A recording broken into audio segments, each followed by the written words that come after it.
Civil defense officials in Cumberland have told newsmen that murder victims show evidence of having been partially devoured. Sometimes that is better.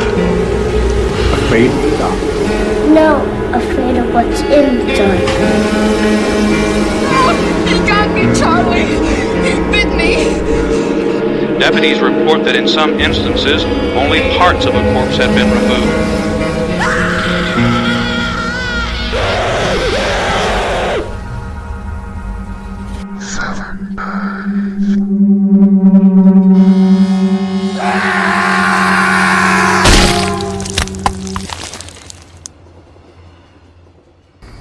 Mosquitoes? Well, bites. This is the Horror Drunks Podcast, episode 11. This is the Trainwreck episode, and it's a nighttime episode. And I'm actually drinking. I'm drinking. We're all drinking. This is a long time coming. I smoked some pots. I made Ken and Scott smoke some pots too. We watched a movie on Ken's goddamn projection screen, and I got ate alive by the Cheetos. It wasn't that bad. It was. I'm covered in the Cheeto bites. He's being a wuss. I have the Zika virus now. Fucking sons of bitches. You got Zingaya? No, I don't Zingaya. have the bite. And it's Sengaya. Is it Sengaya? I'd have Bunch to of fucking amateurs. Whatever, dude. I've seen that movie like 40 times. So what have you been watching? Oh, man. I watched a bunch of stuff in the last week, actually. First, I watched that Zombie Nightmare movie that Scott loved. Oh, you did watch that? That fucking John Michael Thor. Did you like it better than Rock and Roll? No.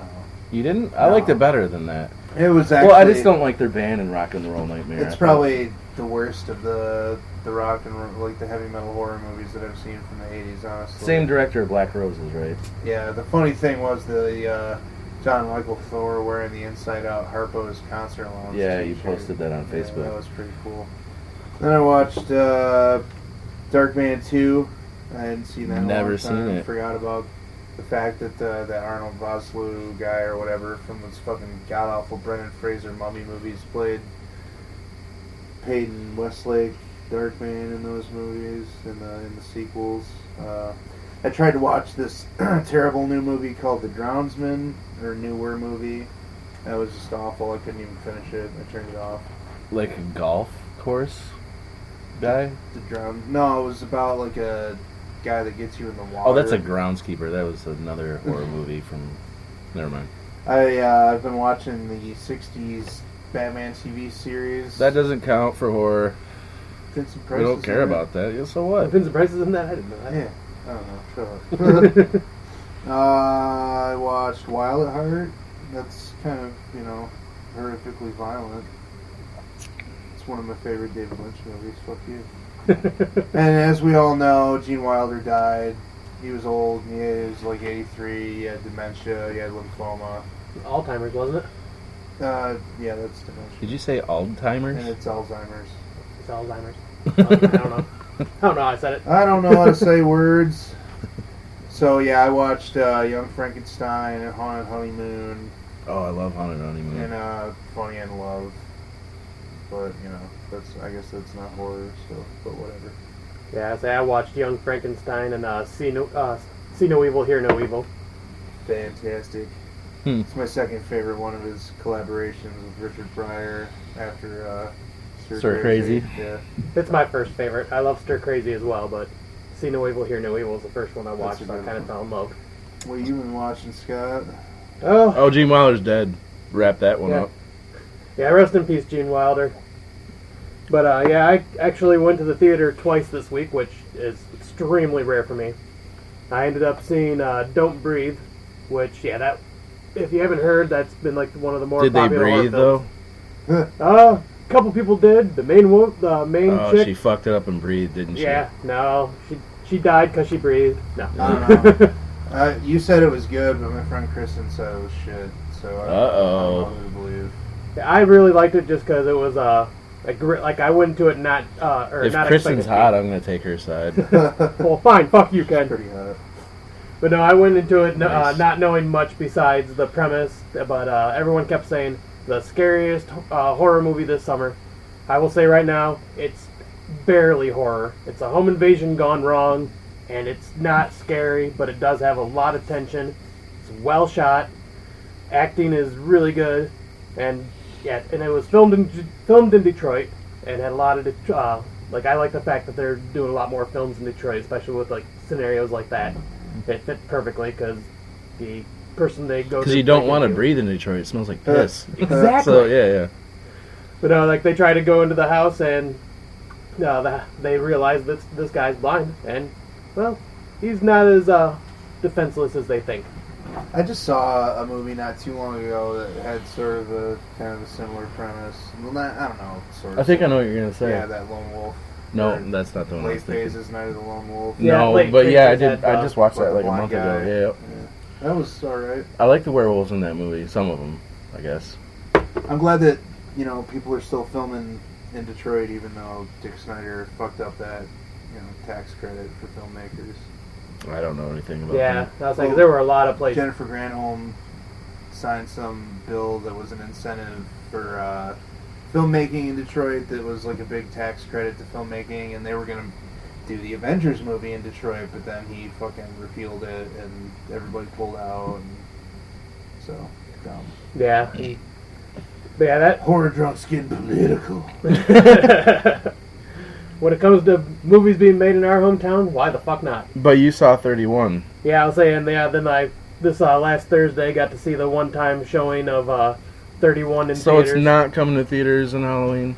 No, what they were saying is there is going to be a VOD release on the 16th of September. Oh, and that's it's gonna even be better. and it's going to be unrated. Nice. Grail disease? Yes. Alright. But yeah, I'd say this definitely is another Rob Zombie. You could definitely tell it's a Rob Zombie flick. I mean, I'm sorry to cut you. Where does it stand in his movies? I would say it's probably, for me, House 1,000 Corpses, Lords of Salem, and Devil's Rejects I really love from him. And Devil's Rejects I would say is my favorite. So I would probably say it's between House 1,000 Corpses and Lord of Salem.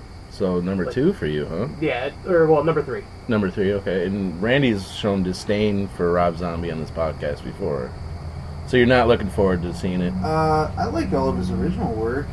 Oh, the Halloweens were shit. Yeah, they're terrible. Yeah. But even like that Haunted World of El Super Beasto movie is pretty fucking entertaining. The cartoon one. Yeah, that was pretty fun. But I'm looking forward to seeing it. I just didn't want to see an R-rated truncated theatrical version. Yeah, because he had to cut it 3 times before the MPAA gave it an R rating. This is the era of unrated director's cuts, and why go into theaters and see? And Rob Zombie himself even said online that he prefers everybody to see it when it goes to the VOD release, because that's his true vision. Like, this one was kind of forced upon him to go into theaters. He didn't want to do it in theaters, and having the hassle of being cut down 3 different times, like, it was, really good. Shitty that the MPAA still does that and like throws their weight around and neuters fucking films. I mean, it's like it's 1970 whatever, and Jack Valenti is still fucking alive or something. Right. But yeah, I'll say, like, compared to his other movies, there was barely any gore. Like, there was some cool scenes where it looked like it was pretty bloody, but the only complaints I have are the dialogue between some of his characters has the typical Rob Zombie dialogue. His dialogue is always pretty terrible. Yeah, it's like where fuck is used probably 3 times in one excluding sentence. Bill Moseley. The dialogue in Devil's Rejects is decent, but like the dialogue, especially in those Halloween movies, is terrible. Oh, I'm not even talking about those. But yeah, fuck is used like 3 times in almost every sentence. It's just in it so much, and then there are some shaky camera moments during like the action sequences, which I kind of wish they would have kept the camera still on that, because that would have been a lot better, and you would have seen what's going on more. But all in all, I think it's pretty good. I'll say definitely has the feel of Devil's Rejects to it, like the same type of film quality. And but they're clowns, though, right? There's like clowns. Well, it starts off as kind of a road movie, but then goes right into like a warehouse type deal. But there's like killer clowns and shit. Yeah, what it is a group of circus performers are just on a road trip. I think they're like a traveling circus, and they basically get kidnapped by these people that are dressed up like clowns, and then drugged back to this giant warehouse where they are forced to play a game called 31, where they have 12 hours to survive in this giant warehouse maze, and basically they have to try surviving while these crazy-ass clown people come after them. If he was going to do another movie, I wish Zombie would, like, adapt one of the comic book series that he did. Like, he did a 4-issue miniseries with Steve Niles on Bigfoot that was awesome, and he did this little 4-issue miniseries called The Nail about, like, a traveling professional wrestler named The Nail and his family who get hijacked by a bunch of crazy cannibal bumpkins in the backwoods or whatever, you know. Yeah, so it's pretty good, though. Pretty good acting, especially from the main clown. That guy, he fucking nails it throughout the whole movie. But, yeah, before, I don't want to get too into it or anything, but yeah, I got to see a Q&A with him at the end of it. Like, unfortunately, it wasn't a live Q&A, but just a kind of recorded Q&A after the movie was over with, and getting to hear some insight behind some of his movies and this movie itself. He kind of even says, he's like, it's very similar to The Running Man. But he's like, it was something I just kind of threw together. Yeah, from your description, I can kind of see that. Speaking of clowns, has anybody watched Clown yet? Yeah, I've seen it. Wasn't that good? I've seen it probably almost close to 2 years now, and it just released again. Oh. Like, yeah, I actually liked it. It was presented by Eli Roth, I think. That's what it was. He just attaches his name to it again. But yeah, it's actually it's a really good spin on it's the suit that, like, fucking possesses him. Yeah, I've been hearing a lot about that. Yeah, it's good. I have it, if you guys want. And I heard, like, he bleeds rainbow colors and shit. No, It was something like that where it says that, like, the blood almost looked like cotton candy, like, when he, like, blows his brains out at some point. Oh, okay. Well, that's a spoiler. Well, not really, because, I mean... he blows his brains out. Oh, so that's how it ends. All right. So, what have you been watching? I watched... I just relived the end of Clown, but I watched The Voices. That Ryan Reynolds movie? Did you watch it? No, I like it. But he I liked it. It was good. I liked it. I didn't like. It was something that was just. It was on Shudder or something. I don't remember. It's kind of like a sad movie almost. Just kind of like it just turned really, really dark. Really like out. It was a 180, 90-degree angle. 180. Yeah, because 180 is half a circle. I know that it's not a 360. Which is what I can do on the basketball court when I dunk, but because I got ups. But no, I did. Motherfucker, you can't dunk a cookie. I was actually shocked. I heard it was dark, so I watched it or whatever, and yeah, it turned into something completely non-Ryan Reynolds, I guess. And then I watched. I have The Conjuring 2, and I hate that shit. But I'm not gonna like say it was good or anything, but. There is some really good cinematography. There's this one shot. Derek just gave that a decent review too. So and he hates that. He hates that type of movie too. I hate fucking. What was the? It's the same cast, the same guys from. It's the Saw guy, right? Yeah, James Wan is the one that directed it. Yeah. But the guy who stars in Conjuring, he also was in the other one with the fucking. Now they have 3 sequels. The Insidious. Insidious, yeah, it's the same guy from that. Like, it's jump scares, and it's when the jump scare happens, this is really loud noises and shit. So you're supposed to, I don't fall for that shit. But the camera work in that, there's one of the most beautiful camera shots I've ever seen, like in that movie. It's about 20 minutes in, and I watched. They Look Like People. I finished it, and it sucks. And that's all I've watched, besides these 3 movies here. And hi, Lance. Lance Monahan's here also. What up? And I also forgot to mention I ended up watching Cat in the Brain, too. Oh, I've never got to fucking see that. That's a great one. That is a fucking bonkers-ass movie. And Demonia, I haven't seen that either.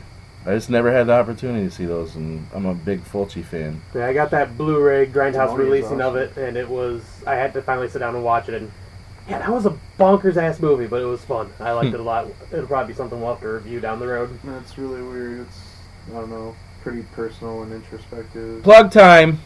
Plug time. Alright. Well, you can follow us at the Horror Drunks Podcast on Facebook.